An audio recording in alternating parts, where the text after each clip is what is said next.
Y'all see the new Tigers?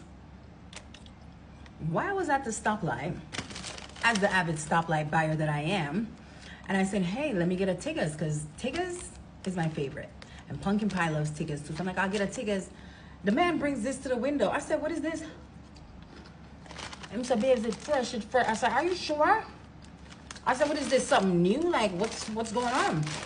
I mean, it tastes good. Tastes like Tigers, but have y'all seen this? It was $150, and I believe the normal, like the long size one that we're used to, is $100. But let me tell you something. I usually buy like 2 or 3 to last me through traffic and then some. To this, I could work with this, but how y'all feel about this though? Are we feeling the big old Tigers or not?